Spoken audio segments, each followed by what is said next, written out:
तो दोस्तों सबसे पहली खबर जो है वो है विप्रो की तरफ से। विप्रो का जो क्यूटी रिजल्ट है वो आ चुका है। नेट प्रॉफिट में बहुत कम इजाफा हुआ है, मतलब रिजल्ट उतना अच्छा नहीं दिख रहा है जो मुझे लगे, और हेड काउंट में भी काफ़ी कमी हुई है। यहाँ पे विप्रो का एट्रिशन रेट वैसे ही ज़्यादा है। अगर इसके क्वार्टरली रिजल्ट्स की तरफ नज़र डालें तो जैसे कि आप देख सकते हैं, सितंबर से और भी ये क्वार्टरली थोड़ा घटा है मार्च के बाद। हालांकि ओवरऑल अगर नेट प्रॉफिट देखें तो आपको थोड़ा सा कमी देखने को मिलता है पिछले क्वार्टर में, लेकिन अगर सितंबर टू सितंबर देखें तो मतलब बहुत कम इम्प्रूवमेंट यहाँ पे देखने को मिल रहा है। चार्ट देखें तो अभी फ़िलहाल इसी सपोर्ट के आसपास ये स्टॉक रहने वाला है, लेकिन अगर हालांकि ये अगर सपोर्ट टूटता है, ये ट्रेंड सपोर्ट टूटता है, तो मेरे ख्याल से थोड़ा नीचे आने के चांसेस है विप्रो के, क्योंकि ओवरऑल देखें तो काफ़ी एंगल हो चुका है। तो ये था आज का पहला अपडेट।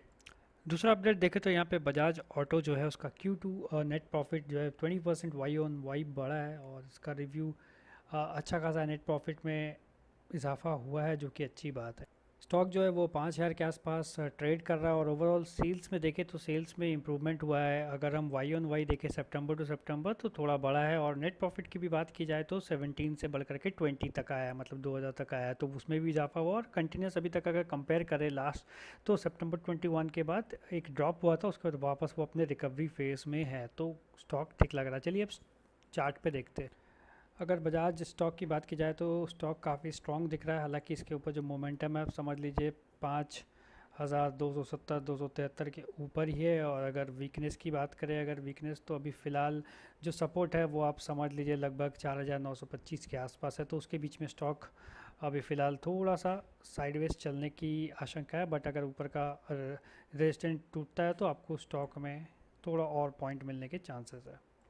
बात करें अगर इंडसलैंड बैंक और बंधन बैंक, तो दोनों के Q2 रिजल्ट्स अच्छे लगे। इंडस बैंक का 22% राइज Q2 प्रॉफिट आया है अगर देखा जाए तो। वहीं अगर बात की जाए बंधन बैंक का, तो net profit Y on Y में अगर ईयर ऑन ईयर देखें तो 244% का आया है, मतलब इम्प्रूवमेंट काफ़ी है। बट एनपीएस ख़राब हुआ है, जैसे कि अभी आप देख सकते हैं।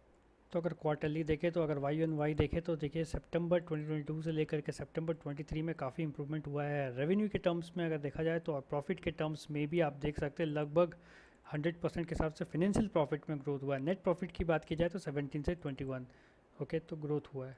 वहीं अगर बंधन बैंक देखें तो लगातार रेवेन्यू में भी ग्रोथ होता हुआ दिख रहा है। और अगर हम नेट प्रॉफिट की बात की जाए तो वाई ऑन वाई में 209 से 721 हुआ है, तो इसे आप मार्जिन में सोच में रख सकते हैं। इवन थ्रू की अदर इनकम से यहाँ पे दिख रही है, बट जो इम्प्रूवमेंट हुआ है वो काफ़ी सराहनीय। हालांकि अगर वाई ऑन वाई पे बात की जाए तो पिछले सितंबर 2021 में लगभग 3,000 का लॉस था, तो काफ़ी अच्छी तरीके से यहाँ पे रिकवरी फेज़ हमें देखने को मिल सकती है।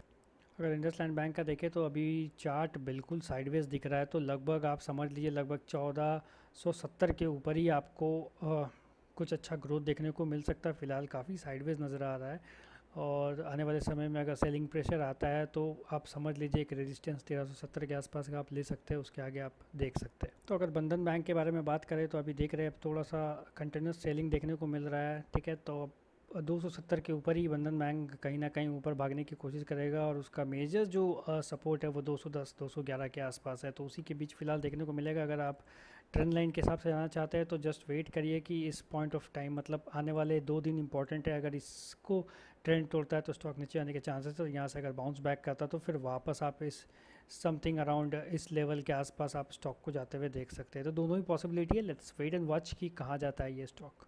आज बस इतना ही, बने रहे हमारे साथ, सब्सक्राइब कर ले चैनल को ऐसी ही रोज़ के अपडेट्स के लिए।